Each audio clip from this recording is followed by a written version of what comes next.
pekerjanya di Eropa ya, di beberapa pabrik di Eropa. Nah ini mulai diakuisisi, awalnya kerjasama dengan Microsoft di tahun 2011, kemudian ini awal mulanya Microsoft mengakuisisi perangkatnya Nokia ya. Perangkatnya Nokia diakuisisi sampai dengan saat ini sudah masuk sahamnya Microsoft untuk perangkat telepon ya. Tapi Nokia sendiri masih mempunyai bisnis di luar pembuatan telepon ya. Kalau nggak salah bisa dikoreksi teman-teman. Masih tentang ini ya, apa namanya? Service software, kemudian ada tentang pemetaan juga dia punya, dan yang terbaru itu kalau nggak salah advance teknologi ya, yang ini apa menjadi harapan mereka. Nah itu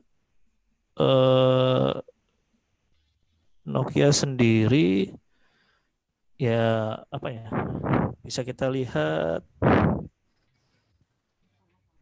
yaitu unresponsive ya, being unresponsive to change in the market. Jadi tidak responsif terhadap pasar ya, dan istilahnya perubahan-perubahan itu terhadap Android masuk, dia tetap bertahan di mobile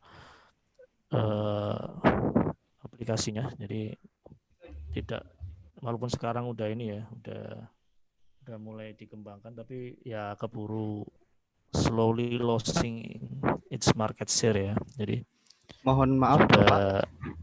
ya kenapa? Maaf, untuk waktu pemaparan materi sudah selesai.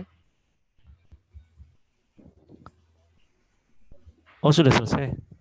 Ya Bapak, untuk waktu Kelamaan. pemaparan materi sudah selesai. Atau ditambahin Mas, ditambahin sekitar 10 menit biar nanti banyak. Baik Bapak, saya beri aja. waktu untuk kemudian Bapak memaparkan materi, saya berikan waktu 5 menit saja ya Bapak. Oh ya boleh. Oke, nanti next-nya dibantu Mas ya. Baik, silakan Bapak. Oke, siap. Minta tolong di next Mas.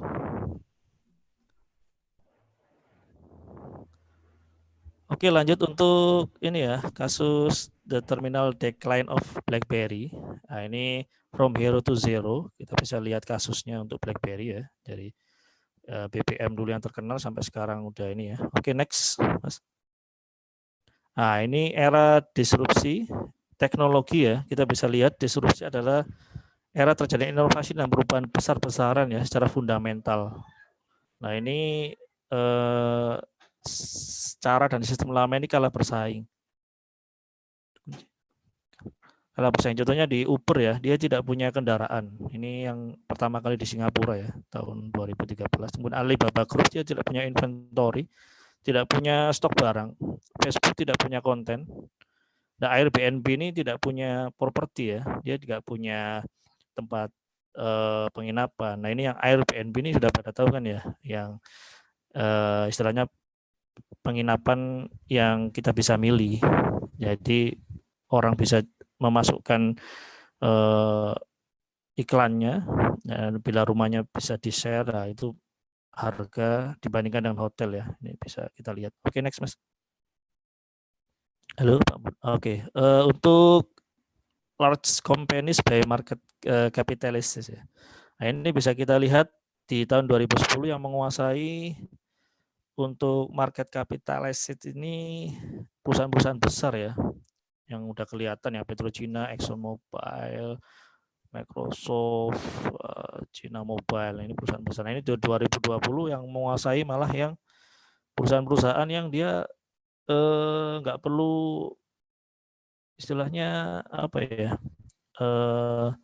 yang seperti sebelumnya tadi ya, dia nggak perlu ada stok barang segala macam. Nah, ini Microsoft, Apple, Incorporated, Amazon, kemudian ada Alibaba, ini menguasai large companies ya. Oke, next Mas. Kita dulu. Nah, ini revolusi industri 4.0 yang sudah saya sampaikan tadi, ada transformasi ya. Bisa kita lihat dari sisi proses,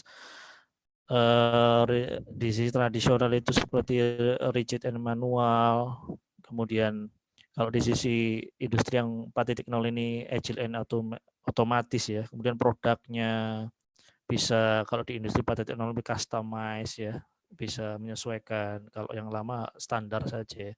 Kemudian skala of company-nya, strukturnya itu harus besar ya, kelihatan gitu ya, centralized location. Kalau ini small is nggak apa-apa, maksudnya asal dia bisa mengorganisir jaringan ya, dan tidak harus sentral ya, decentralized location ya. Kemudian success metricnya dia low cost, high efficiency yang terlihat dari capital employee. Kemudian client relationship-nya kalau tradisional low and indirect ya. Kalau industrial 4.0 ini revolusinya high and direct ya. Oke, next.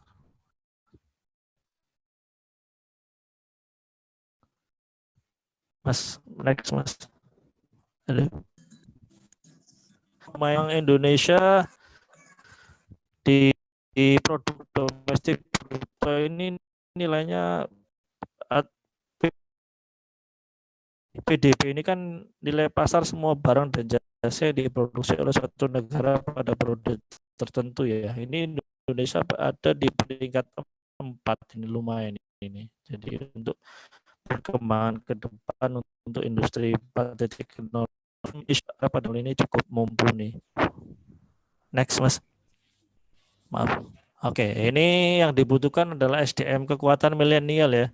Jadi 70% dari total populasi nanti didominasi oleh kekuatan milenial ya. Jadi kelahiran 1990 ke bawah ya. Ke atas maksudnya 91, 90, 91, 92 dan itu masuk milenial SDM. Oke, next Mas. Mas moderator, next. Nah, ini dilema tantangan yang di sisi middle management bisa lalu manajemen bisa kita lihat sementara Jawa Barat yang di supply 10 tantangan kurang di middle management yang di sini sekali sih negaranya teman-teman wadah untuk tanya ya susah bulan sebenarnya pilih sebenarnya tak apa ya kontak sulit kayaknya pas mejo list di kayak sebenarnya skill mas di sebenarnya memang sih pun ada di ya saya sebenarnya ada di Asia ada mas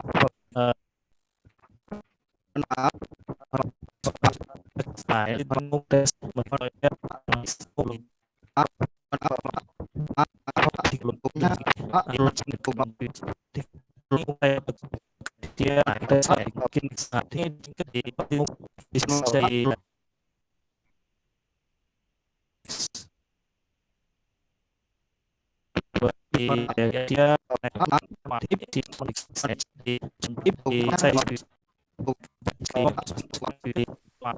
dia next mas. Ini yang mungkin terakhir ya, ekonomi digital market vs digital competitive ranking. Nah, menurut kata data.com ini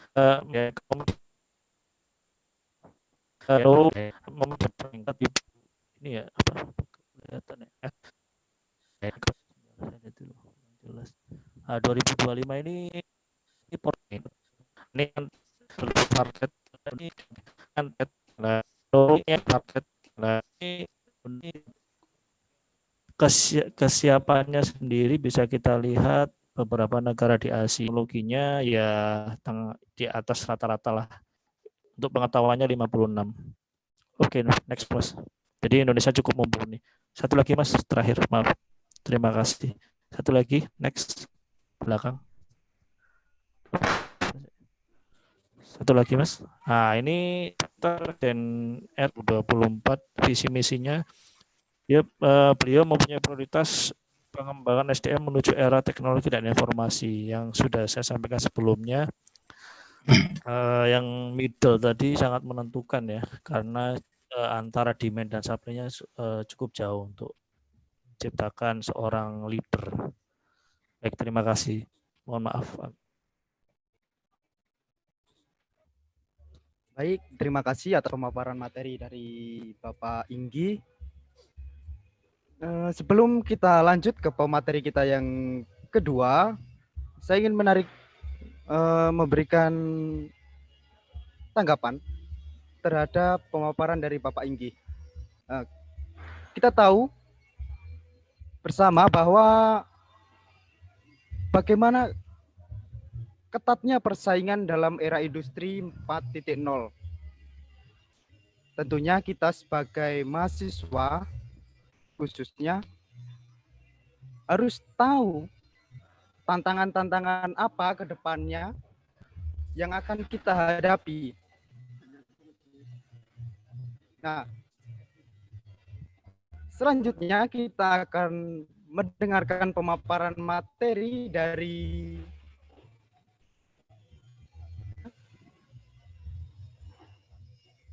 adalah tantangan yang akan dihadapi di era industri 4.0. Untuk Bapak Widodo, saya berikan waktu 10 menit untuk Bapak memaparkan materi. Silakan Bapak.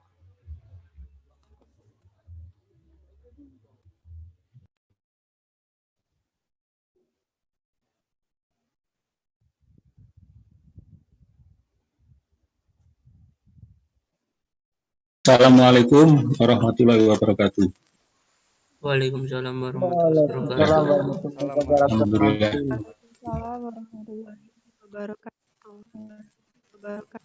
Saya akan memaparkan ya hampir sama dengan, bisa kelihatan ini ya, bisa kelihatan ini videonya, slide-nya, ini slide-nya.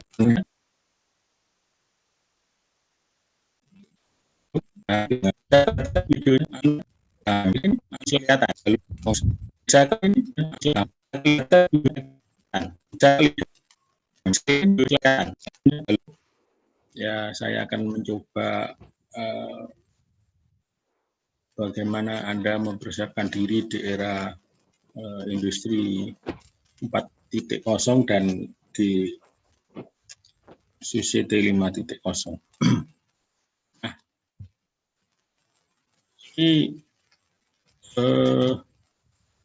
bahwa yang kita tayangkan ini semata-mata bukan dari produk saya ya, jadi disclaimer bahwa saat ini gambar-gambar yang ada di presentasi saya adalah slide bukan karya saya semata, melainkan unduhan dari dunia maya.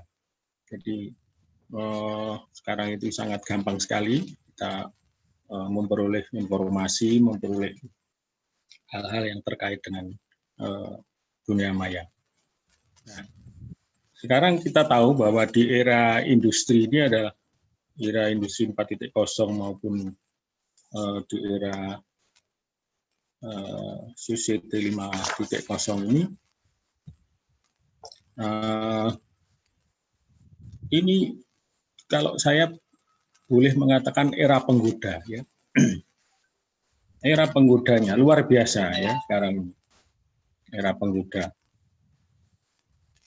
Masing-masing orang sekarang, masing-masing individu punya Android itu bisa lebih dari satu. Ya. Kemudian seakan-akan Android ini adalah segala-galanya ya. Kalau tertinggal di rumah mereka sudah tidak bisa apa-apa ya. Sudah tidak bisa aktivitas yang terkait dengan kegiatan ekonomi ya, kegiatan yang lain-lain ya. Tinggalan sudah bingung ya. Kemudian WiFi juga demikian ya. WiFi ini sekarang sudah menjadi kebutuhan yang sangat penting bagi individu maupun kelompok-kelompok lain ya sudah. Kalau kemarin aja di Jakarta ya, Jakarta Bekasi bukan blackout ya, mati berapa jam itu PLN ya.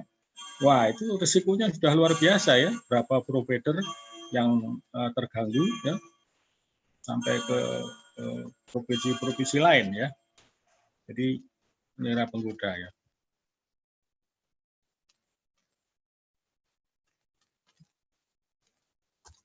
Nah, dilema penggoda. Jadi dilema penggoda yang kita rasakan sekarang.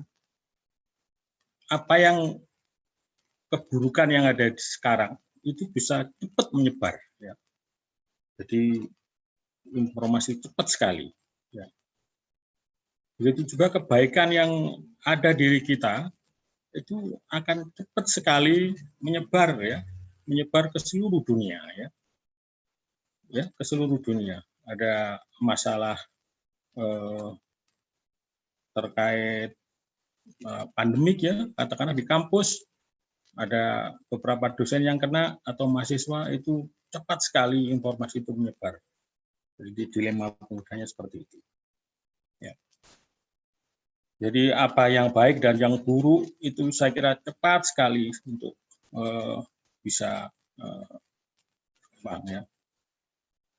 Kemudian tidak ada yang kebal di era ini ya. Tidak ada yang kebal ya di era ini. Ya. Tadi dijelaskan perusahaan-perusahaan besar ya, yang dulunya hebat, sekarang tinggal nama atau tinggal mereka mengadakan kerjasama dengan perusahaan-perusahaan lain. Mereka harus menggalang networking yang baik ya. Tidak ada kebal ya. Kemudian saya agak cepat aja, nanti ada video juga. Teknologi membuat nyaman atau menggoda eksistensi kita. Ya. Teknologi ini membuat nyaman, ya. Jadi adik-adik dengan teknologi ini bisa nyaman, ya. Saat kita di rumah, ya, apalagi bulan Desember ini hujan, ya. Kebetulan kita pengen menikmati makanan, kita tidak usah keluar, ya. Dengan teknologi kita bisa memesan apapun, ya, yang kita perlukan untuk makan malam, ya, untuk kebutuhan-kebutuhan sehari-hari, ya. Ini sekarang ini terjadi, ya. Kemudian saya lanjut aja agak cepat. Nah, gelombang tadi yang dikatakan ya, ada tadi itu ya, itu meruntuhkan dinasti ya, atau supremasi ya. Benar itu ya, Kodak tadi dikatakan Kodak yang dulunya hebat sekarang sudah tidak sehebat dulu ya. Panasonic ya, merek-merek perusahaan-perusahahan elektronik yang besar ya, itu sudah tidak sehebat dulu. Jadi dinastinya sudah mulai bergeser, ya, bergeser. Apalagi China ini sudah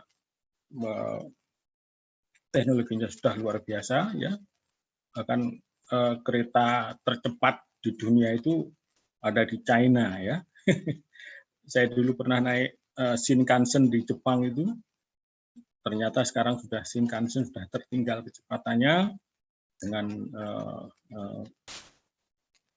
teknologi yang dihasilkan oleh China ya, bisa hampir mencapai 380 km per jam. Nah, ini Big Bang Disruption ya. Sekarang berjaya, esok tiada. Ya.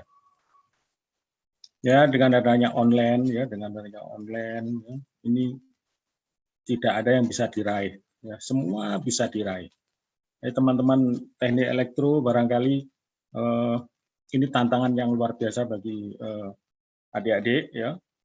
Kita punya laboratorium instrumentasi ya, punya lab tenaga, lab kontrol dan lab komputasi, barangkali adik-adik bisa lebih giat lagi memanfaatkan fasilitas ini untuk menghadapi tantangan di era industri 4.0 ini. Nah, hari ini ranking hari ini, esok bisa terguling. Ya. Kecepatan teknologi ini luar biasa ya. Kecepatan teknologi luar biasa. Karena tidak ada orang bisa mengalahkan teknologi. Ibarat contohnya aja kita menjahit aja ya. Kita menjahit pakaian aja, ya jahitan manusia sudah kalah dengan robot. Ya, sudah kalah dengan robot. Adik-adik kalau beli kaos olahraga sekarang ini, ya, itu jahitannya akan beda dengan kaos olahraga yang kita beli 3-4 tahun yang lalu. Ya, karena yang mengerjakan bukan manusia, ya. Yang mengerjakan adalah robot. Ya. Dia lebih teliti, lebih presisi, dan waktunya sangat tepat. Ya. Ini ada contoh lagi. Nah, ini kalau dulu kita ke Singapura, ya, itu kita cita-citanya pasti pengen ke Orchard Road, ya. Ya. Di sana ada supermarket yang besar, ya. Kemudian di sana ada perumahan mewah yang luar biasa, ya. Di Orchard Road ini, Singapura ini, perumahan yang paling kecil, luasnya 290 meter lah. Itu harganya bisa sampai 650 miliar. Ya. Ya. Sehingga Orchard Road itu sangat terkenal. Nah, sekarang sudah bergeser Orchard Road ini. Ya. Orang tidak, karena di Singapura sudah banyak tempat-tempat wisata, ya, tempat-tempat shopping yang sangat luar biasa. Ya. Bahkan kemarin ini yang luar biasa, Singapura menawarkan ke Singapura, ke bandara, kemudian di sana di-swab, disiapkan hotel, shopping, bisa balik ke Indonesia lagi. Wah, luar biasa ini ya, terobosannya ya. Ya, dari ke Bandara Changi, ya. Changi ini luar biasa, Anda bisa lihat di internet, ya. Canggihan Changi ini ya, yang baru ini. Di sana tidak usah, langsung di-swab di sana. Ya. Ke hotel, belanja, balik ke Indonesia lagi. Ya, ini. Nah, ini tadi yang saya sampaikan, disampaikan Pak teman dari PLN tadi, Pak Igih, ya. Ini dulu yang luar biasa ya. Ada taksi Bluebird, ya. Kemudian ada Bosua, ada Silver, ada sekarang itu ya sebentar lagi tinggal nama itu ya. Tinggal nama. Nah, ini yang kita banggakan dulu ya. Kita banggakan dulu. Pak Widodo itu tahun kami lulus SD tahun 69 ya. 69 sudah lulus SD. 70 sampai 80 sampai 90 itu tidak ada perubahan sama sekali. Masih smooth ya. Tapi itu tahun 2000 sampai 2020 ini luar biasa perkembangannya ya. Nah, ini dahulu yang ya mobil roda 3 itu di Surabaya namanya Bemo, sekarang sudah tinggal kenangan ya. Nah, kita bicara tentang sekarang ya seperti ini ya. Ini pun nanti akan hilang. Ya, ini ada filmnya itu ya, era 5.0 di Jepang itu. Sekarang sudah drone sudah mulai bisa mengirim barang, mengirim pesanan kita. Nah, ini adik-adik ya, teknologi menyapa manusia. Ini Perdana Menteri Jepang Shinzo Abe itu mengatakan human center, teknologi base ya. Jadi teknologi itu harus bisa memanusiakan orang ya, menyejahterakan orang ya. Ada filmnya ini nanti ya. Nah, ini Society 5.0 ya.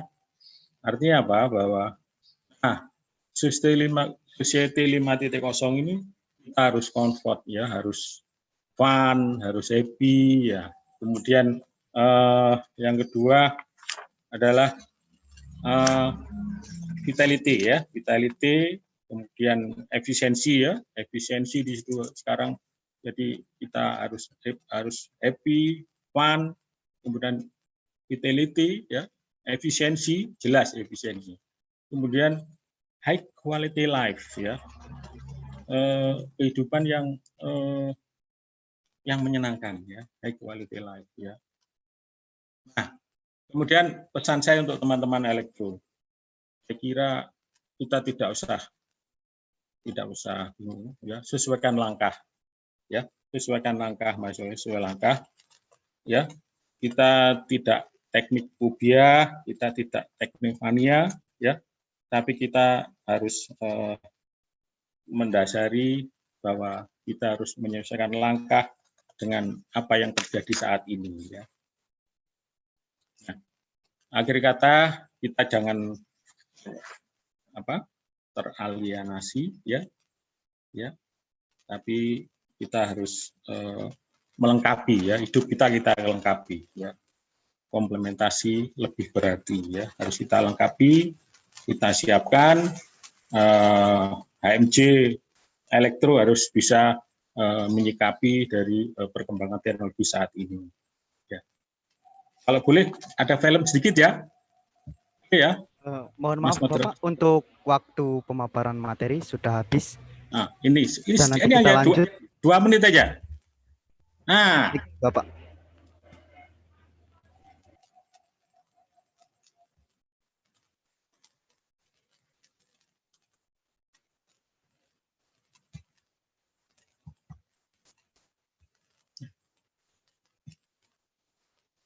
halo.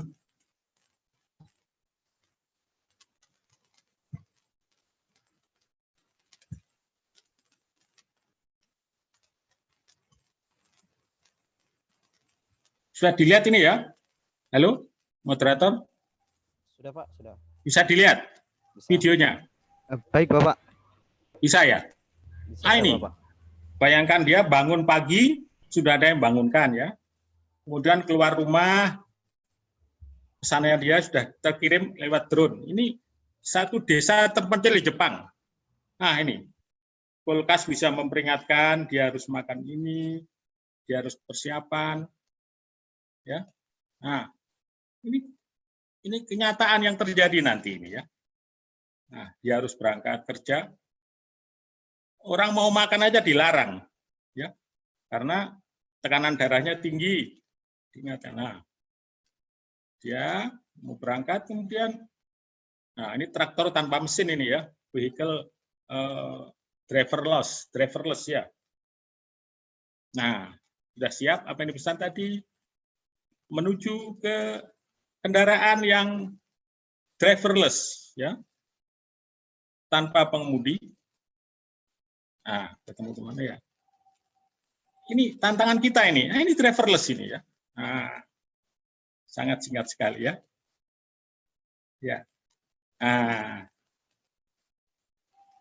Nah, ini ya. Jadi Society 5.0 itu adalah bagaimana kita bisa menikmati teknologi ya untuk kehidupan yang lebih hebat lagi. Saya kira itu dari saya. Terima kasih. Wassalamualaikum warahmatullahi wabarakatuh. Waalaikumsalam warahmatullahi wabarakatuh. Baik, terima kasih Bapak Widodo atas pemaparan materinya. Rekan-rekan, kita tahu bahwasannya tantangan-tantangan di era industri 4.0 itu sangat ketat, sangat perlu untuk kita siapkan untuk bagaimana kita melangkah ke depannya. Tentu kita sebagai masyarakat, khususnya sebagai mahasiswa, harus bisa bersiap diri persaingan di era industri 4.0 menuju era industri 5.0. Selanjutnya, saya akan memberikan waktu 10 menit untuk pemateri kita yang ketiga, Mas Santa, dengan submateri kesiapan SDM dalam berkompetisi pada era industri 4.0 menuju 5.0. Pada Mas Santa, saya persilakan. Ya, selamat pagi semuanya. Selamat pagi.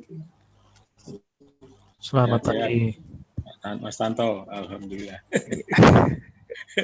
Hebat. Ya, terima kasih atas kesempatan dari teman-teman Himatektro kepada saya sebagai pembicara. Sebelumnya saya mau tes. Ini saya sudah coba pakai. Halo? Masuk, Halo? bagus. Bagus.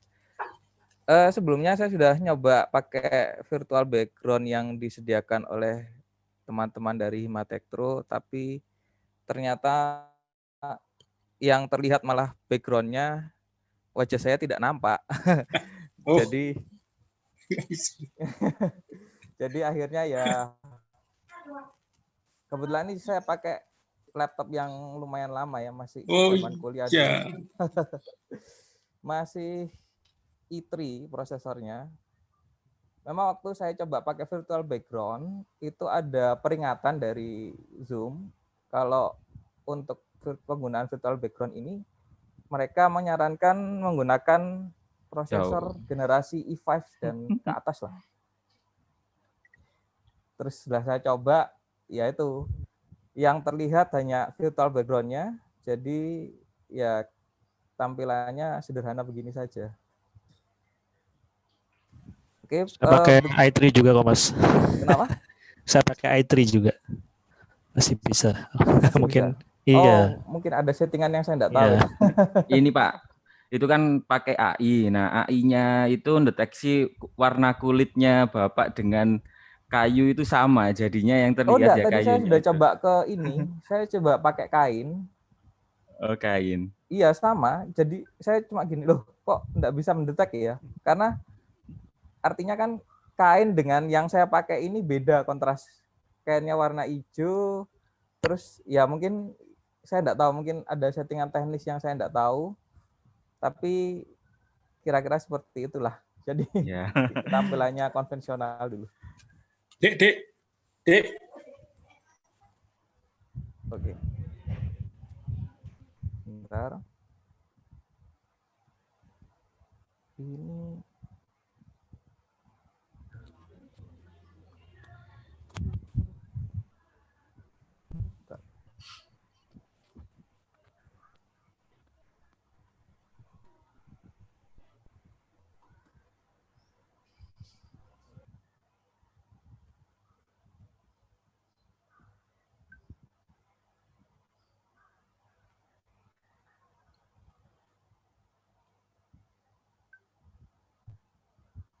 kan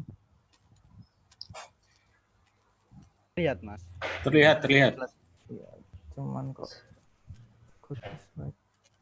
Oke,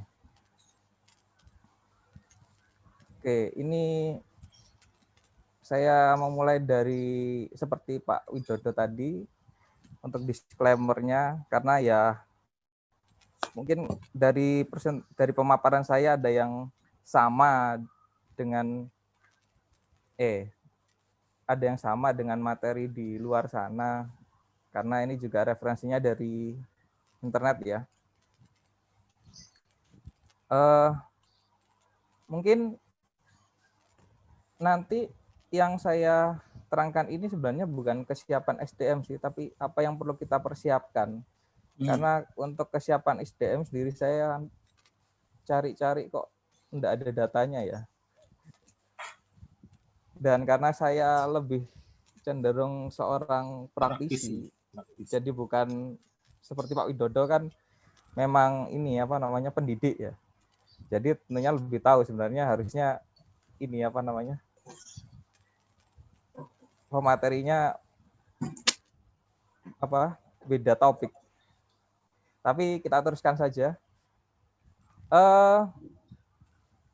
Untuk tema ini saya sedikit ringkas tentang revolusi industri yang tadi sudah diterangkan oleh pemateri sebelumnya. Jadi di mana revolusi itu dimulai dengan ditemukannya mesin uap, sehingga produksi konvensional menggunakan mekanik. Setelah itu berikutnya berpindah ke industri 2.0, revolusi industri 2.0, itu di mana kita mulai memproduksi massal sebuah produk. Bagaimana caranya kita memenuhi kebutuhan banyak orang. Sehingga mulai bermunculan pabrik-pabrik. Kemudian berikutnya di industri 3.0, ketika pabrik mulai banyak dan persaingan mulai ketat, akhirnya pemakaian teknologi untuk efisiensi produksi pun digunakan. Mulai dari penggunaan komputer, terus otomatisasi, seperti PLC, dan peralatan lainnya. Sehingga produksi pabrik tadi bisa meningkat berkali-kali lipat. Dengan perkembangan teknologi yang terjadi di industri 3.0 ini, akhirnya menimbulkan jaringan teknologi, mulai dari internet, kemudian perkembangan berikutnya ada artificial intelligence, jadi segala sesuatunya berjalan dengan sendirinya, jadi tidak cuma otomatis, tapi juga berpikir. Seperti misalnya tadi yang dicontohkan oleh Pak Widodo tentang kendaraan yang bisa berjalan sendiri. Nah, di Society 5.0 atau masyarakat sebagai ekosistem pintar, ini saya perlihatkan ya hubungannya. Jadi yang terjadi di industri 1.0 tadi, di mana terjadi mekanisasi, ini masyarakatnya masih pemburu dan pengumpul. Jadi mereka memburu bahan-bahan untuk diolah, diburu dan dikumpulkan. Nah, kemudian diolah menjadi barang produksi. Kemudian yang ini di industri 2.0, di sini society-nya yang di 2 dan 3 ini, jadi masyarakat pertanian dan perindustrian. Kemudian ketika di industri 3.0, ketika semuanya mulai diotomatisasi, nah masyarakatnya ini di 4.0 sini, jadi mereka mulai mulai membagi informasi, mulai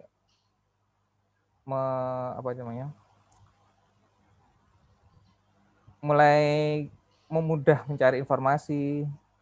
Kemudian yang keempat di industri 4.0 ini, ketika jaringan sudah terbentuk dan mulai yang dinamakan Internet of Things. Jadi semua seperti yang kita laksanakan ini kan berada dalam jaringannya Zoom. Nah, industri ini kemudian memunculkan yang namanya masyarakat pintar. Karena hampir segala sesuatu yang menjadi pertanyaan itu terjawab tidak lebih dari sehari. Karena banyaknya mesin pencari ya, yang terutama yang paling terkenal saat ini adalah Google, sampai menjadi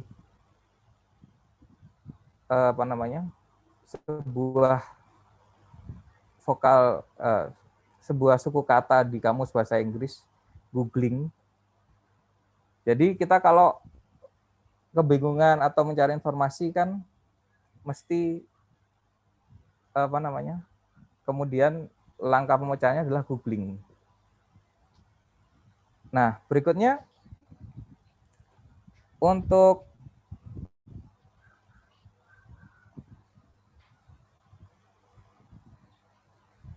tantangan di masa depan, jadi dari revolusi teknologi yang sudah terjadi hingga sekarang, menimbulkan generasi baru. Jadi generasi baru itu ya contohnya generasi mahasiswa sekarang, mahasiswa rekan-rekan sekalian, tentu berbeda dengan generasi saya dan generasinya Pak Widodo. Mulai dari kebiasaan, kemudian kebutuhan, semuanya dibedakan dari perkembangan teknologi yang terjadi di masanya. Kemudian dari perkembangan teknologi tadi muncul revolusi ekonomi. Revolusi ekonomi di mana sekarang itu muncul yang namanya uang digital seperti Bitcoin. Maaf saya bukan uang digital, tapi teknologi cryptocurrency. Jadi uang ini hanya ada di dunia digital, jadi tidak ada wujudnya, tapi ada nilainya. Tentunya hal-hal seperti ini juga menimbulkan revolusi sosial seperti yang tadi sudah dipaparkan oleh Pak Widodo, di mana keburukan ataupun kebaikan cepat sekali menyebar ke seluruh masyarakat. Paling gampang aja seperti tadi, untuk beberapa dosen yang terkena COVID, tentunya berita ini tidak makan waktu banyak ya, dalam sehari mungkin seluruh mahasiswa sudah tahu gitu. Demikian juga dengan berita-berita bohong, hoax, dan berbagai macam informasi palsu. Itu juga cepat sekali tersebar sehingga menimbulkan dampak sosial ke masyarakat. Sehingga yang perlu digarisbawahi lagi dari video yang Pak Widodo putar tadi adalah ke depan kita ini akan bertarung dengan robot. Padahal robot sendiri adalah buatan manusia. Nah, karena itu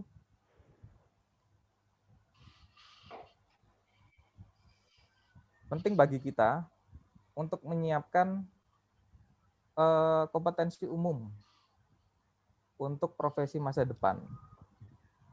Jadi yang jelas kita itu butuh komunikasi. Komunikasi ini dicontohkan adalah untuk bahasa Inggris ya. Ini yang paling umum karena kan bahasa Inggris adalah bahasa yang banyak tersebar di belahan dunia. Jadi penting untuk kita ini mendapatkan skor seperti ini ya, seperti yang dicontohkan. Semakin tinggi semakin baik karena kita bisa berkomunikasi dengan orang asing. Tentu saja memperbesar kesempatan kita untuk memperoleh pekerjaan atau kesempatan untuk memperoleh pekerjaan.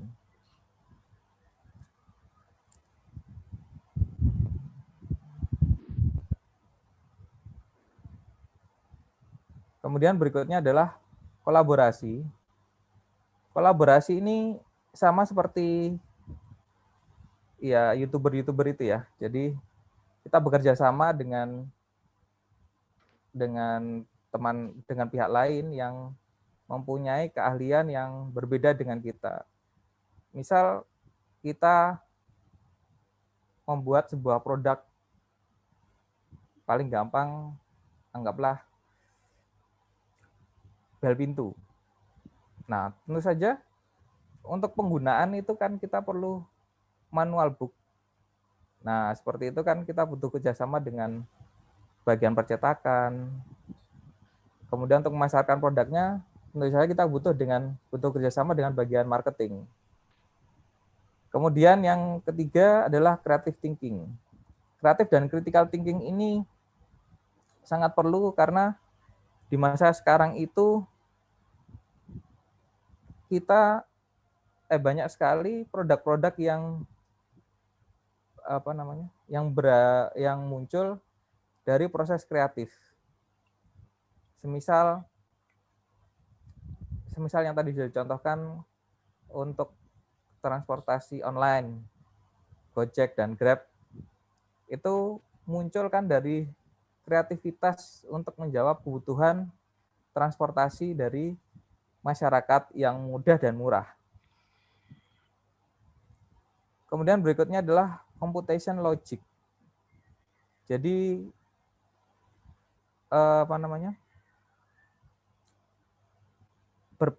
cara berpikir kita pun harus semakin logik ya, karena bagaimanapun teknologinya juga sudah sangat berkembang seperti saat ini. Tapi jangan lupa yang keenam itu ada yang compassion atau kasih sayang.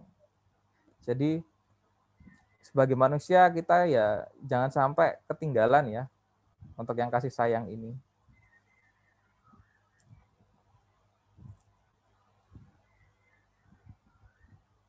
Terus untuk yang apresiasi budaya, kecerdasan emosional, terus kesehatan psikologis, entrepreneurship, dan global outlook ini juga penting karena ya mohon maaf gimana? Mas Santa. Iya. Untuk waktu pemaparan materi sudah selesai. Loh. Sebentar. Nanti bisa kita lanjut lagi di sesi tanya jawab. Oh iya. Oke. Terima kasih.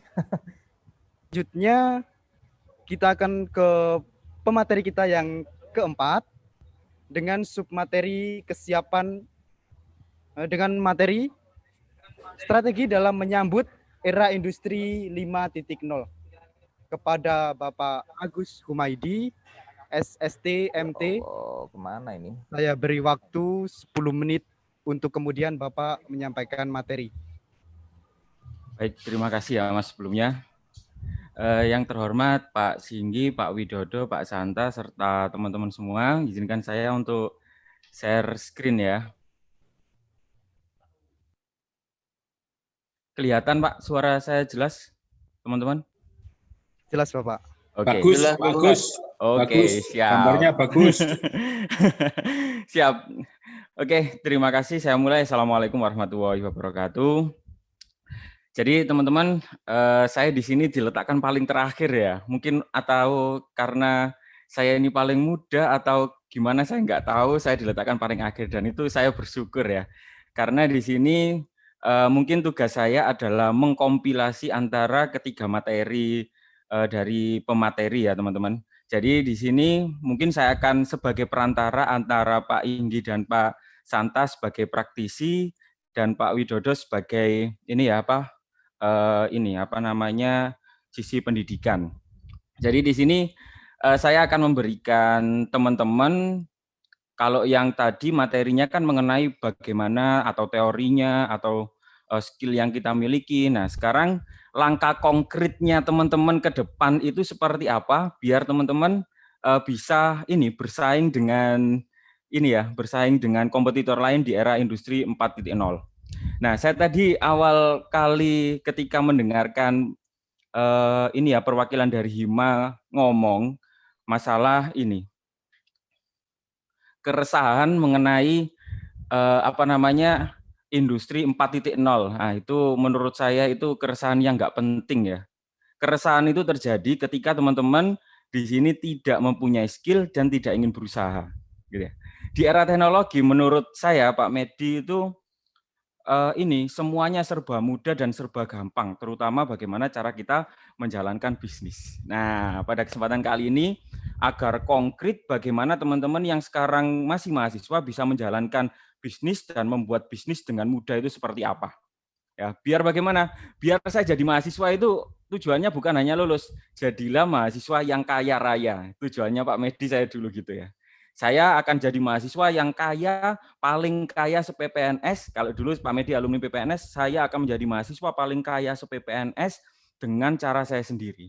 Maka itu di sini akan saya sharing mengenai temanya Competing in Era of Industrial Revolution 4.0 to Society 5.0. Nah, topik yang saya bahas di sini adalah mudahnya berbisnis di era industri. Nah, tadi kan disampaikan ancaman-ancamannya seperti apa, maka di sini saya akan memberikan sisi positifnya adalah mudahnya berbisnis di era industri 4.0. Gitu ya, teman-teman ya. Nah, sebelumnya profil saya di sini nama saya Agus Sumaidi, saya biasanya dipanggil Pak Medi ya kalau di kampus. Nah, saya sehariannya adalah saya sebagai pemilik bisnis yang saya beri nama adalah LMAC Technology. Kemudian saya adalah dosen di Politeknik Perkapalan Negeri Surabaya, jurusannya adalah Teknik Otomasi Industri. Nah, otomasi industri ini kaitannya erat dengan revolusi industri 4.0 ya, teman-teman ya. Kalau di elektro, kalau otomasi itu adalah sub bidangnya dari elektro. Kalau elektro luas, kalau otomasi itu fokus ke sistem kontrol. Nah, di otomasi itu ada 3 bagian, teman-teman. Ada elektronika, ada informatika, dan ada mekanik atau mesin. Nah, di sini di otomasi kita belajar ketiganya. Oke, kemudian moto saya itu adalah usaha dan doa adalah kunci sukses. Teman-teman saya kasih tahu ya di sini, usaha tok itu sombong. Kita berdoa aja itu orang bodoh. Ya, itu prinsip saya. Maka ketika kita pengen sukses, maka usaha dan doa itu adalah kuncinya. Oke, saya lanjut. Nah, ini tadi sudah disampaikan oleh ketiga materi ya, bahwa di sini saat ini kita sudah melewati 4 fase untuk dengan teknologi di industri. Yang pertama 4.1 revolusi industri 1.0 itu tahun 1800-an, kemudian revolusi kedua itu 1900-an, revolusi ketiga tahun 2000, dan revolusi keempat itu sebenarnya diawali dari munculnya ini smartphone, internet koneksi tahun 2011-an. Di situ mulai Android mulai booming, itu mulailah muncul revolusi industri 4.0. Jadi sebenarnya udah kalau di Indonesia kan boomingnya mulai 2018 ya, mulai pembahasan industri 4.0. Sebenarnya kalau di luar udah mulai 2011, 2010 itu udah mulai industri 4.0. Nah, teman-teman pasti teman-teman sudah tidak asing dengan ini ya. Kalau sekarang itu zamannya ini bisnis menggunakan teknologi, sudah nggak zaman bisnis konvensional gitu ya. Yang bisnis konvensional otomatis akan tergulung oleh bisnis teknologi. Karena apa? Menyuguhkan kemudahan, efektivitas, dan efisiensi yang lebih tinggi. Nah, misalnya di sini ada beberapa kategori yang hanya ada di revolusi industri 4.0. Industri 1 sampai industri revolusi 3 tidak ada, teman-teman. Nah, yang pertama ada sharing ekonomi gitu ya. Kalau teman-teman bisa sharing, kalau yang sekarang itu forex gitu ya, itu. Kemudian ada edukasi. Kemudian ada e-government, ada cloud. Nah, di sini cloud yang merajai itu masih tetap ini ya, Google Drive ya, teman-teman ya. Google Drive. Kemudian ada marketplace. Nah, marketplace ini yang terkenal ya sekarang Tokopedia, Bukalapak, Lazada, Shopee, dan sebagainya. Kemudian ada online health service, atau sekarang itu biasanya yang paling terkenal adalah Halodoc ya. Kemudian ada smart manufaktur, smart city, dan smart aplikasi. Ini karena waktunya terbatas 10 menit, saya pengen full ya materinya, jadi agak cepat teman-teman. Nah, teman-teman pasti ini ya, pasti semua yang di sini saya jamin tahu foto yang pertama. Ini adalah penguasa AdSense-nya Indonesia, teman-teman. Namanya siapa, teman-teman? Pasti kenal kan? Namanya Atta Halilintar. Atta Halilintar itu di main YouTube, main AdSense, kontennya konten ya seperti itu. Bayangkan pendapatannya adalah 8,5 miliar, teman-teman. Wow, fantastis kan ya. 8,5 miliar. Kalau gaji dosen berapa? Sanggeda Bruse ya paling gajinya 5 juta mentok. Bayangkan Atta Halilintar itu loh, main lucu-lucuan di YouTube dan sebagainya, gajinya 8,5 miliar. Luar biasa. Nah, yang berikutnya anak milenial termasuk saya itu pasti tahu paid promote ya. Biasanya paid promote itu di mana? Di Instagram. Nah, yang merajai paid promote salah satunya itu adalah Lambe Turah. Ya, meskipun banyak dicaci karena itu akun gosip, pada kenyataannya, faktanya Lambe Tura itu menghasilkan 500 juta, teman-teman, per bulan minimal. Dari apa? Dari orang-orang yang mau paid promote. Karena apa? Semakin banyak kalian dicaci, maka semakin banyak orang melihat. Disitulah kesempatan Lambe Tura untuk mempromosikan bisnisnya bahwa kalau kamu promosi di sini, maka banyak akan viewer yang melihat. Seperti itu, teman-teman. Nah, yang terakhir, ini adalah bisnis saya ya. Kalau bisnis saya di elmactechnology.com itu memanfaatkan semuanya, teman-teman. Ya. Kalau di Lambe Tura itu kan fokusnya ke ini ke Instagram. Kalau Atta Halilintar fokusnya di Google Ads. Kalau saya fokusnya di semuanya. Artinya apa? Karena di sini adalah saya bisnisnya adalah pure bisnis yang berhubungan dengan teknologi, terutama teknologi mengenai IoT gitu ya. Bagaimana ngontrol sistem jarak jauh dan sebagainya. Nah, teman-teman, di sini saya hanya memanfaatkan teknologi informasi. Yang saya manfaatkan itu teknologinya yang pertama adalah YouTube, yang kedua ada web, yang ketiga ada Instagram. Sudah cukup. Berapa penghasilan saya per bulan? Seperti ini, teman-teman. Penghasilan saya adalah di range seperti itu. 50 sampai 100. Itu adalah penghasilan saya satu bulan dengan memanfaatkan dengan memanfaatkan teknologi itu. Ya, teknologi yang teknologi yang ada di internet gitu ya.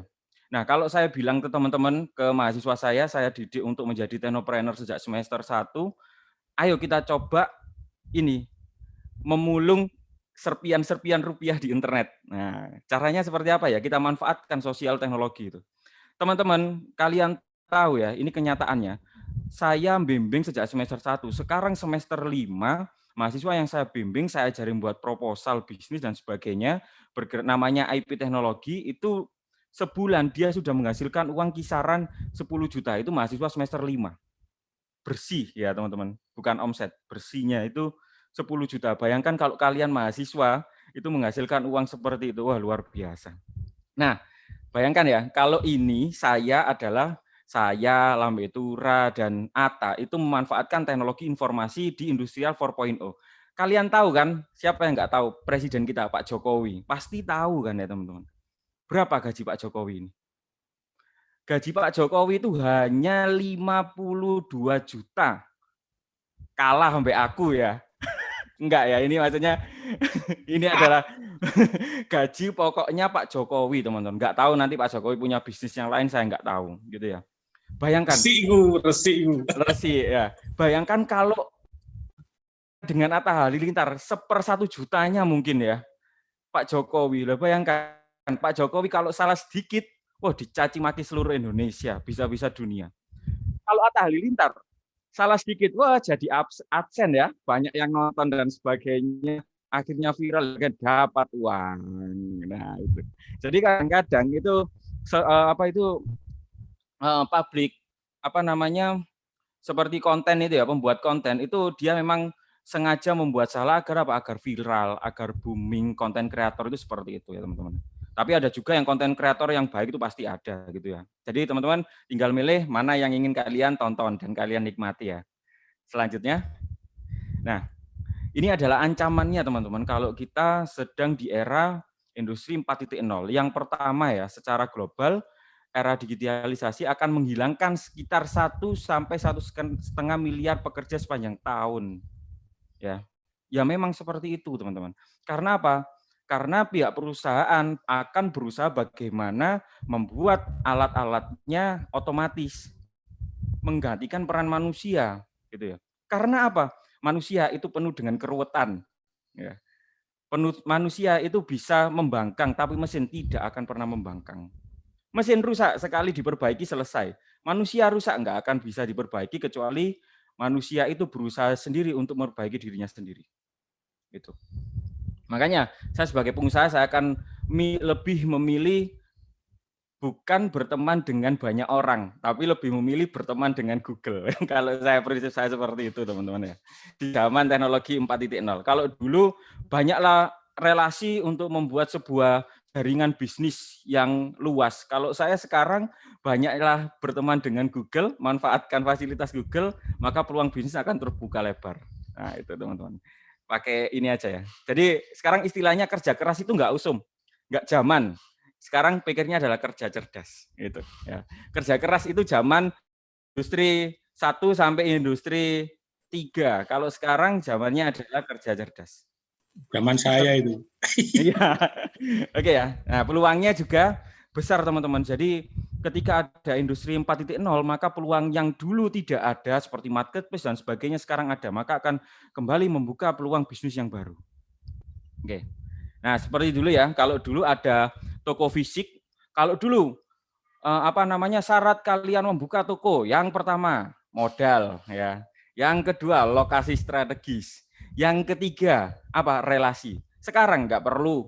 Kalian cukup punya email. Bener nggak? Punya email sama punya nomor HP. Punya email daftar Tokopedia, Bukalapak. Kalau kalian nggak punya HP, nggak bisa daftar, gitu kan?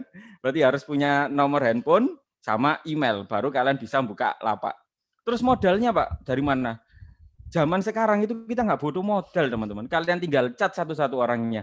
Pak, bolehkah saya main dropshipper? Boleh, silakan kalian ambil semua komponen atau foto-foto yang dijual, letakkan di marketplace kalian. Selesai masalah, gitu kan ya. Sama yang berikutnya, ojek konvensional, taksi yang dulu Bluebird, yang saya ingat zaman saya kuliah dulu 2012 itu Orange taksi, Bluebird itu di mana-mana. Sekarang nggak ada sama sekali. Apalagi Orange sudah tutup di Surabaya ya. Yang Bluebird masih ada. Akhirnya Bluebird ini bergabung dengan Gojek juga ada atau Uber gitu ya. Kalau nggak seperti itu maka akan kalah saing ya teman-teman. Karena apa? Saru tarifnya sudah pasti dan jauh lebih murah. Mohon maaf, karena Bapak pajak. Edi. Ya. 2 menit lagi boleh nggak Mas? Ini yang terpenting. 2 menit, ya. Baik. Oke, 2 menit. 2 menit untuk ya. menyelesaikan masalah. Silakan. Nah, ini untuk skill-skillnya ya, seperti sudah dijelaskan tadi sama Pak Santa ya, untuk skillnya sama. Nah, sekarang jadi mahasiswa itu seperti apa biar bisa menghasilkan uang ketika kalian kuliah dengan memanfaatkan teknologi 4.0. Teman-teman, Pak Medi membangun LMAC ini juga dari pengajuan proposal saat Pak Medi mahasiswa dulu. Nah, jadi teman-teman sekarang cukup ini buat ide bisnis, ajukan pendanaan. Nah, zamannya Pak Medi dulu hanya ada program mahasiswa wirausaha, teman-teman. Modalnya Pak Medi dulu dikasih oleh kampus 25 juta. Zaman dulu 2013. Nah, kalau sekarang itu ada banyak sekali skema yang teman-teman bisa dapatkan. Yang pertama ada KBMI, ada CWBT, ada PKMK, ada LPDP, ada PPBT. Ya. Nah, yang warna Pak Medi kasih orange itu jangan diikuti karena itu susah, teman-teman. Jadi yang teman-teman ikuti yang warna putih itu ya, ada KBMI, Kompetisi Bisnis Mahasiswa Indonesia, CBT, Calon Pengusaha Pemula Berbasis Teknologi, PKMK, dan sebagainya.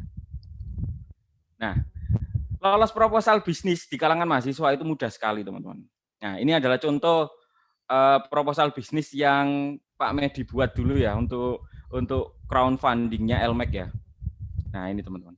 Tahun 2017 Pak Medi ngajukan proposal bisnis didanai oleh Dikti di skema CPBT calon pengusaha pemula berbasis teknologi itu adalah 220 juta. Tahun 2019 Pak Medi ngajukan lagi itu dapatnya adalah 230 juta dan itu adalah dana hibah yang dikasihkan ke kalian untuk dioptimalkan. Kalian tidak perlu mengembalikan uang, teman-teman. Nah, dan yang terakhir tahun 2020 ini Pak Medi juga ngajukan proposal lagi ingin membuka bisnis baru yang diberi nama yang saya ajukan dananya adalah 450 juta dan ini Pak Medi lolos tahap presentasi ya. Tinggal 1 tahap lagi jika lolos Pak Medi akan mendapatkan dana insya Allah dalam 450 juta. Dan itu gratis. Gitu ya teman-teman ya. Jadi manfaatkan crowdfunding yang gratisan di dunia pendidikan atau di internet, gitu ya. Nah, kalian bisa ikut ini. Ada KBMI ya, Kompetisi Bisnis Mahasiswa Indonesia, sama PKMK. Nah, itu kalian pasti sudah tahu. Itu maksimal rentang pendanaannya adalah 20 juta. Sedangkan kalau Pak Medi yang ikuti, yang tadi Pak Medi dapat dana sebanyak itu adalah program CPWBT, Calon Pengusaha Pemula Berbasis Teknologi. Jadi teman-teman,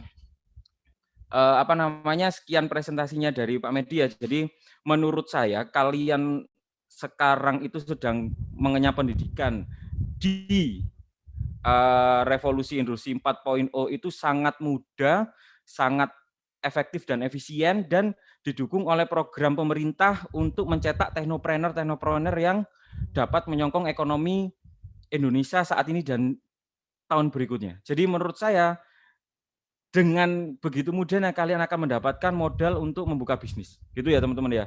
Sekarang coba kalian membuat ide, terus ajukan bisnis di tadi yang sudah dijelaskan skemanya Pak Medi, agar kalian mendapat dana sebesar itu ratusan juta dan gratis.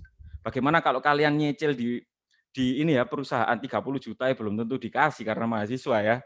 Nah, kalau kalian mengajukan proposal 220 juta kalian dikasih gratis. Asal bisnisnya itu benar-benar berjalan seperti Elmek gitu ya. Oke ya teman-teman, jadi mudah sekali ketika kita bisa memanfaatkan teknologi atau industrial 4.0 seperti yang saya rasakan. Oke, sekian presentasi dari saya. Mohon maaf saya menambah waktu 2 menit. Terima kasih. Assalamualaikum warahmatullahi wabarakatuh. Assalamualaikum warahmatullahi wabarakatuh. Waalaikumsalam warahmatullahi wabarakatuh. Baik, terima kasih atas pemaparan materi dari Bapak Agus Humaydi. Selanjutnya kita akan masuk ke sesi tanya jawab. Bagi audiens yang ingin bertanya, selanjutnya bisa memanfaatkan fitur raise hand atau chat di kolom komen. Saya berikan kesempatan bagi 3 audiens untuk kemudian bertanya kepada pemateri kita. Silakan untuk audiens.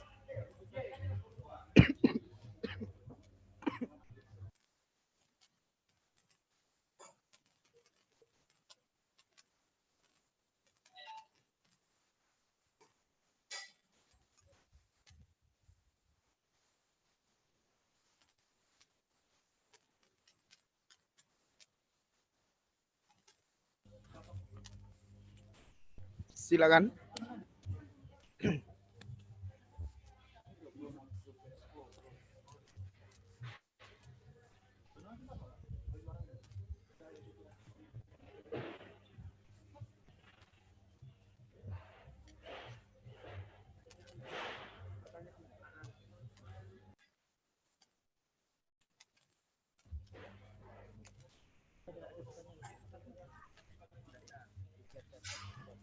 Baik, sudah ada pertanyaan yang masuk.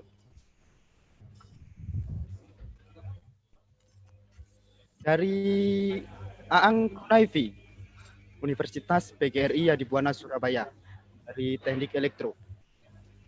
Pertanyaannya adalah, bagaimana cara untuk menghadapi pengangguran yang tergantikan oleh robot pada era 4.0?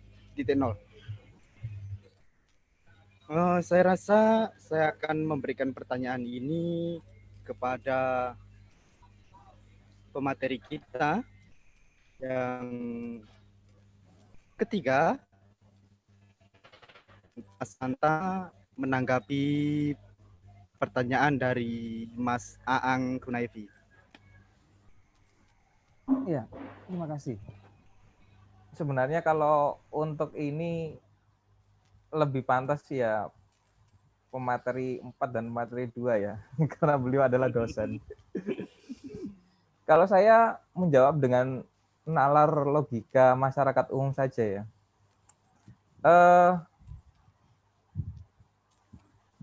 Robot-robot nanti yang akan menggantikan tenaga kerja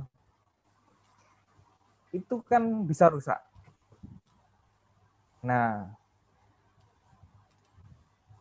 otomatis ya kita kebetulan yang di teknik elektro ini punya kemampuan untuk memperbaiki perangkat elektronik yang ada pada robot tersebut. Ini contoh praktisnya ya. Jadi kalau kita berpikiran dari pekerjaan yang hilang karena proses perkembangan teknologi, ya kita nggak akan maju. Kita akan jadi orang pesimis terus. Padahal setiap perkembangan teknologi akan memunculkan banyak pekerjaan baru juga. Sebagai contoh adalah YouTuber. Dulu orang kalau mau jadi artis kan prosesnya rumit sekali, harus ketemu produser, harus ketemu rumah produksi. Kalau sekarang Anda cukup buat konten video menarik, diupload ke YouTube. Kalau banyak orang suka, Anda akan menjadi artis YouTube dengan sendirinya. Coba, kalau Anda hitung butuh modal berapa untuk menjadi terkenal seperti itu? Cuma bodoh HP, ya itu kreativitas tadi itu. Bodoh sabun buat mandi. Jadi kreativitas itu yang jadi yang jadi senjata utama di masa sekarang ini. Jadi semakin kreatif Anda, semakin banyak lapangan pekerjaan yang tersedia. Tapi kalau Anda berpikir pesimis dan tidak mencoba mengolah kreativitas Anda, ya yang Anda lihat ya semua pekerjaan hilang tergantikan oleh teknologi itu. Ya demikian dari saya. Mungkin ada pemateri lain atau yang mau menambahkan? Ya. Boleh nambahkan? Baik. Monggo Pak Widodo. Ya, saya dulu ya. Silakan. Pak Agus. Oke, monggo Pak. Monggo. Tadi Pak Agus sudah angkat tangan gitu. Begini adik-adik dari Hima Teknik Elektro. Pekerjaan sekarang itu terbuka luas ya. Jadi tidak harus elektro ke elektro. Itu yang penting perlu dicatat. Ya. Kalau Anda punya talenta lain, boleh Anda keluar dari zona elektronya. Ya. Tapi basisnya harus IT. Saya kemarin ketemu alumni namanya Firman dari bahasa Inggris. Dia itu pintar IT. Ya, dia itu menjual jasa IT pembuatan web.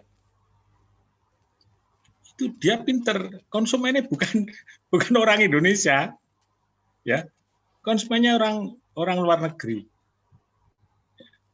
Kemudian dia melihat peluang lain. Ya. Sekarang dia itu jadi pengisi suara itulah apa namanya itu. Dubbing. Iya, voice over. Iya, voice over. Ini mungkin ada yang baru dengar. Ya. Jadi saya sekarang jadi voice over untuk mengisi suara orang-orang bule. Jadi kliennya dari Inggris, dari Belanda, dari Jerman. Betul ini, saya kasih contohnya kalau Anda percaya. Saya ada videonya. Jadi peluang-peluang sekarang luar biasa. Ya. Mungkin ada lagi audiobook. Nah, ya Pak Agus tahu, pernah dengar Pak Agus ya? Ya. Itu kan menarik Pak Agus ya. Jadi buku itu Anda cerita, jadi Anda bercerita isi buku, itu bisa dijual. Jadi orang bisa naik mobil, tidak usah buka buku, pakai headset, dengarkan isi buku itu. Ini peluang yang banyak ya. Selain tadi Mas Hanta tadi menjelaskan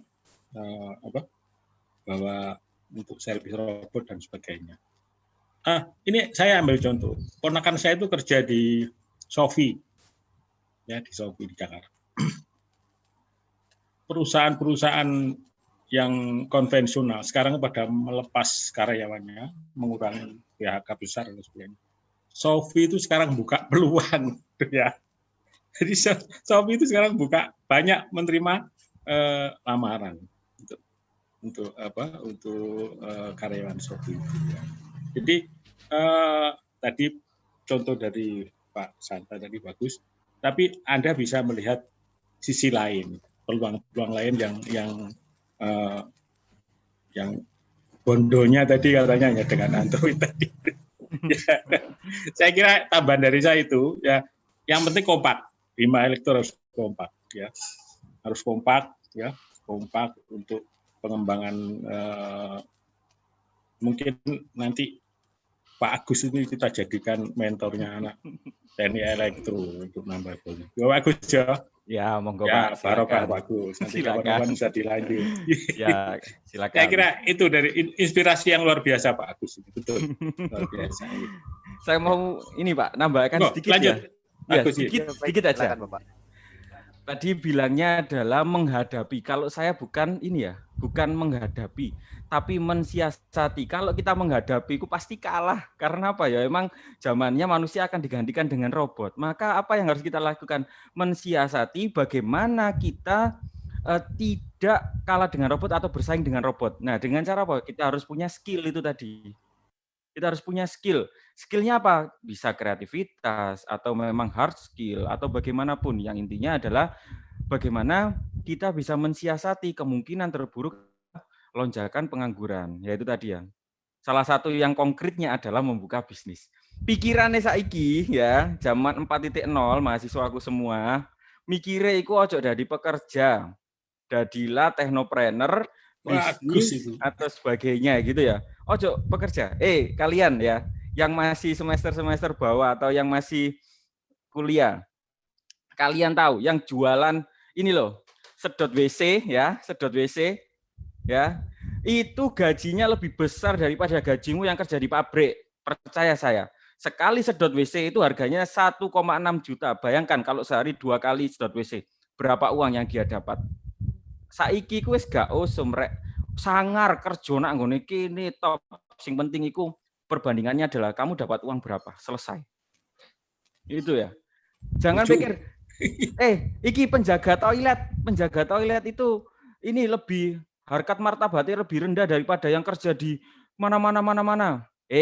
Deloken gajimu sing jaga toilet rame ambek gajimu ya, gajimu sing kerja nak wawa itu kalah ambek jaga toilet.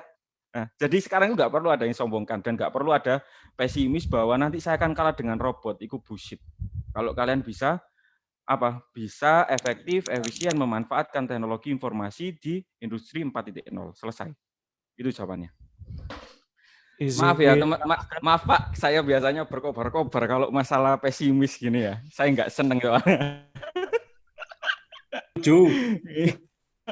Semangat muda. Iya, gemes saya itu kalau ada mahasiswa yang pesimis itu ya. Gemes. Oke, ya, katanya kan darah muda dulu itu. Iya, benar. Silakan dilanjut. Izin menambahkan, Pak. Oh iya, silakan. Pak moderator. Ya, baik, silakan. Ya, kalau saya lihat sebagai praktisi ya, saya lihat dari sisi human ya. Banyak pertanyaan di sini menanyakan tentang robotik juga. Robot vs human-nya. Nah, untuk kalau kita belajar ya mengenai manajemen resiko, itu Bapak Ibu sekalian kan sudah pada ini ya, bapak-bapak di sini ya kalau elektro ya, ada ibunya. Sudah ini ya, udah istilahnya sudah ngelontok lah ya. Jadi aset utama dari kalau kita bikin suatu kajian manajemen risiko itu adalah employee human ya. Jadi saya belum pernah mendengar itu robotic capital management. Jadi saya belum pernah. Jadi yang sekarang ini adalah human capital management ya. Maksudnya masih human karena human sama robotik ini beda ya. Dari sisi sense itu kita nggak perlu khawatir, robotik itu akan berdampingan ya, nggak akan menggantikan human karena human sendiri itu kalau di sisi sense-nya sebagai manusia itu pasti akan ke depan itu nggak akan tergerus ya, maksudnya nanti akan berdampingan dua-duanya ini. Dan sampai sekarang saya juga belum pernah ada, walaupun sudah ini ya sudah kita sudah melihat robot ya, teknologi robot itu sudah mulai banyak digunakan di industri maupun di pelayanan itu, tapi nggak ada saya pernah dengar robotik manajemen, development management atau robotic capital management. Jadi tetap human-nya. Nah, nanti mungkin untuk mahasiswa di ini ya di kampus itu kan termasuk caranya saja ya, cara untuk mengurangi pengangguran itu sebenarnya telah disampaikan oleh sebelum pemateri sebelumnya. Jadi mungkin peluangnya saja ya, nyari peluang itu kan banyak, terutama mahasiswa sekarang kan masuk golongan milenial ya. Lah milenial ini adalah istilahnya yang nantinya akan menggantikan yang lama ya. Ini dengan melihat peluang dari yang sudah disampaikan Pak Agus tadi ya, peluangnya banyak sekali untuk kaum milenial itu. Tetap intinya nanti hanya berdampingan dan tidak akan menggantikan ya, karena human sama robot ini sense-nya beda. Jadi human akan tetap dipertahankan karena dia mempunyai rasa ya, dan walaupun sehebat apapun robot dia nggak akan dia emang ini smart ya, efisien juga, tapi di sisi sense-nya itu tidak akan tergantikan human ini. Baik, terima kasih. Baik, terima kasih atas jawaban dari pemateri-pemateri kita. Selanjutnya ada pertanyaan yang masuk dari Anissa Aulia. Pertanyaannya, apakah menjadi seorang guru bisa digantikan oleh seorang robot? Jika iya, bagaimana sebagai calon guru agar tidak tergantikan oleh robot? Saya akan memberikan pertanyaan ini untuk kemudian dijawab oleh pemateri kita yang kedua, Bapak Widodo. Saya persilakan. Ya, terima kasih. Pertanyaannya bagus ya. Jadi saya kira kalau seorang guru itu tidak bisa tergantikan. Ya, robot itu hanya melengkapi aja. Ya, jadi hanya sebagai pelengkap aja. Kalau nanti sudah teknologi robot itu sudah sampai untuk ya, sekarang pun robot kan juga jadi guru kita kalau tanya di internet itu, betul kan? Ya, sekarang kan sudah jadi guru robot itu. Ya Pak Agus ya. Namanya aja Mbah Google sekarang. Sudah bukan Google lagi, udah ada Mbah. Berarti Mbah kan tahu segalanya.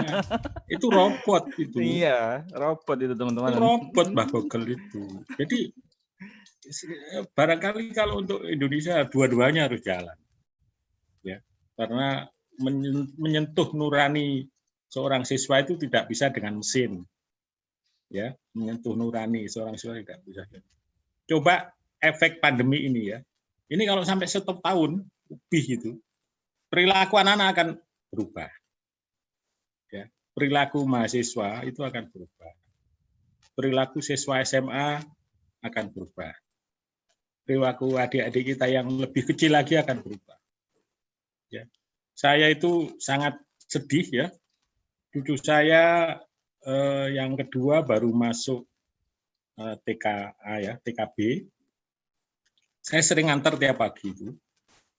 Saya tahu sekali perkembangan anak itu. Begitu kena pandemik, wah dia sudah mulai mau sosialisasi dengan temannya. Kena pandemik langsung terputus hubungan dengan temannya. Ya, ini contoh-contoh yang real ya, yang real saat ini. Ya, mahasiswa angkatan 2020 belum pernah tatap muka dengan kita, Pak Agus ya. Apalagi iya, benar, di ITS di PENS itu udah sangat strict sekali sana. ITS itu close betul, 100% close. Ya, di tempat kami juga close, Pak. Close di PENS. Saya tahu, teman saya banyak di PEN, di ITS banyak juga. Ya, close 100%. Masih longgar dari Buana, keluar masuk kampus. Unipa itu masih rodok ngawur itu keluar masuk kampus. Betul itu Agus. Di masjid itu bergerombol, di parkiran bergerombol. Loh, saya apa adanya saya langsung cerita. Pak, diusir langsung. Duh, di TS itu sangat ketat. Petra itu harus pakai robot kalau mau masuk kampus. Di Petra itu kalau mau konsultasi dosen, pasang aplikasi dia. Diizinkan enggak sama dosennya. Nanti langsung connect dengan satpam. Satpam, anak ini akan masuk jam sekian-sekian. Kerja lab, kerja konsultasi, dan sebagainya. Ya di Buana, Pak Agus, Pak. Iya. Mas Santa, Mas G. Aduh, luar biasa. Mahasiswa keluar masuk hanya ditembak dengan termogan. Ya, saya kira itu ya. Jadi kita sudah punya guru robot, katanya Pak Agus, Mbak Google. Ya. Monggo dilanjut yang lain bisa menambahkan. Ini saya nambahkan lagi, Pak. Ya, Pak Agus. Jadi monggo. Mbak ini ya, Mbak Anissa ya. Mbak Anissa, ini kan Mbak Anissa yang kemungkinan outputnya nanti ketika lulus kuliah jadi guru ya. Outcome dari pendidikan itu tidak hanya skill atau pengetahuan, tapi ada 1, 2, 3, 4, 5, 6, 7. Ada 7 outcome yang harus dipenuhi ketika dalam ini pendidikan. Yang pertama ada kesadaran, ada pengetahuan, ada sikap, ada skill, ada opini, aspirasi, dan motivasi. Nah, ketika kita menggunakan robot, yang didapat itu hanya 2. Apa? Pengetahuan dan skill. Nah, maka kelima faktor outcome tadi itu tidak terpenuhi. Jadi guru itu tidak bisa digantikan, tetap harus ada guru. Seperti itu ya, Mbak ya. Jadi jangan khawatir nanti sampean digantikan nggak mungkin, gitu ya. Ya. Mau berangkat, Pak. Oke, Ya. Sudah. Ini saya Monggo, Mas. tinggal ganti baju. Meh mari. Ya baik. Ya. Terima kasih. Kita lanjut ke pertanyaan yang ketiga, pertanyaan yang terakhir dari Julius Betten, mahasiswa Penjaskes Unipa Surabaya. Pertanyaan ditujukan kepada pemateri keempat, Bapak Agus Kumaidi, terkait pembuatan proposal untuk mendapatkan dana, khususnya untuk mahasiswa, untuk berkesempatan bisnis. Kalau misalnya tidak terlaksanakan, kira-kira dananya itu bagaimana? Baik, saya persilakan untuk Bapak Komedi menjawab. Oke, terima kasih ini. Mas ya ini, Mas Julius. Nah, jadi seperti ini. Makanya saya bilang tadi bahwa untuk pendanaan ini sifatnya adalah hibah. Hibah itu artinya adalah pendanaan yang kita berikan secara cuma-cuma, tetapi harus dipertanggungjawabkan. Paham ya maksudnya ya? Bukan cuma-cuma tanpa pertanggungjawabkan, tapi secara cuma-cuma, tetapi dengan pertanggungjawaban. Artinya apa? Kita ketika mengajukan proposal itu kan ada fokusnya. Dana ini kita gunakan dengan ini dan sebagainya. Detail. Nah, maka dari itu diberikan berupa hibah itu artinya apa? Tidak perlu mengembalikan sama sekali. Ya. Tetapi harus ada laporan pertanggungjawaban. Makanya itu kenapa kalian takut membuat proposal? Proposal itu uangnya nggak dikembalikan karena bentuknya adalah hibah. Paham ya yang pertama. Nah, ketika pertanyaan tadi, ketika gagal bagaimana dengan uang yang sudah diberikan? Maka uangnya tetap tidak dikembalikan. Kalian cukup melaporkan ke reviewernya nanti bahwa bisnisnya ini kita sudah benar-benar sudah jalankan, tetapi gagal karena ini selesai. Seperti itu ya. Jadi teman-teman, kalau kalian pengen berbisnis, jangan ini ya, saya garis bawahi. Ini prinsipnya Pak Medi. Kalau mau berbisnis, jangan gemerusuk atau berburu-buru untuk kredit ya, beda. Kredit dan hibah. Kalau hibah diberi, kalau kredit itu pinjaman yang artinya harus dibayar. Kalau hibah itu tidak perlu dibayar. Cukup dengan apa? Dengan dijalankan dan dilaporkan. Gitu ya teman-teman ya. Bayangkan Pak Medi itu hampir dapat 1 miliar gratis untuk pendanaan bisnisnya Pak Medi. Makanya bisa besar gitu ya teman-teman. Kalau utang bank itu Pak Medi bisa membayar selama 15 tahun itu cicilannya. Ya, tapi di sini gratis. Oke, seperti itu ya teman-teman. Udah. Baik, terima kasih atas jawaban dari Bapak Medi.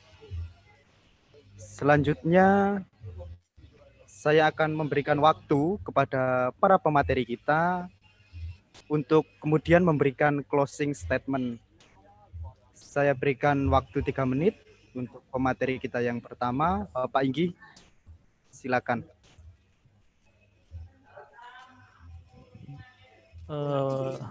Gimana Pak? Maaf, ada ini apa? Chatting tadi. Mohon maaf, gimana? Baik, saya berikan waktu 3 menit untuk kemudian Bapak memberikan closing statement. Oh ya, oke. Baik. Bismillahirrahmanirrahim. Oke. Yang saya hormati semuanya ya. Yang saya hormati semuanya, terutama ini kan acaranya mahasiswa Teknik Elektro ya, Universitas PGRI Adibuana Surabaya. Jangan takut menghadapi revolusi industri 4.0 ya, dan society 5.0. Siapkan istilahnya bekal karena ini kan butuh kecepatan dan efisiensi ya. Bekal kita timba ilmu sebanyak-banyaknya, dan yang perlu diperhatikan adalah mencari dan memanfaatkan peluang yang ada. Dan teman-teman mahasiswa adalah ini ya kaum milenial yang istilahnya siap bersaing di era revolusi industri 4.0 and society 5.0. Demikian, terima kasih.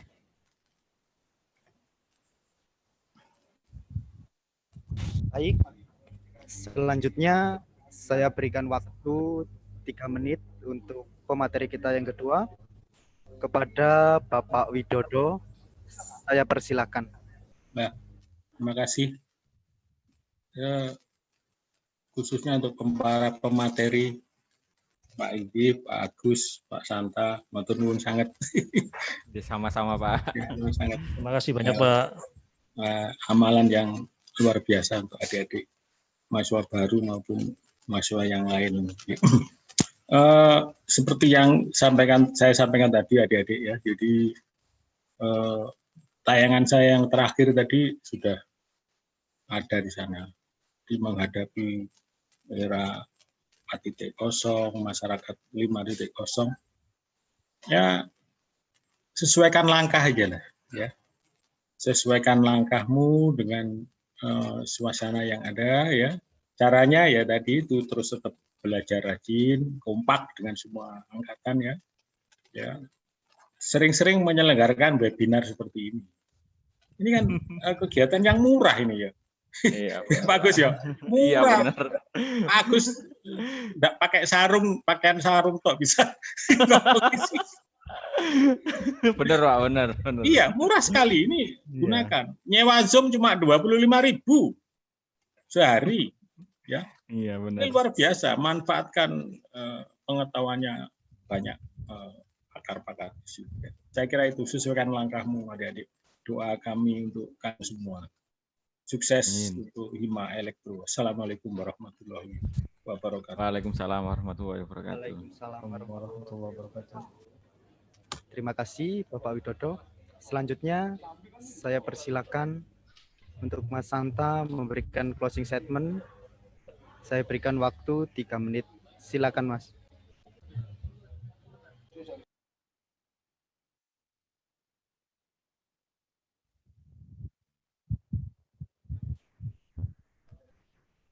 Kepada Mas Santa, saya berikan kesempatan untuk memberikan closing statement.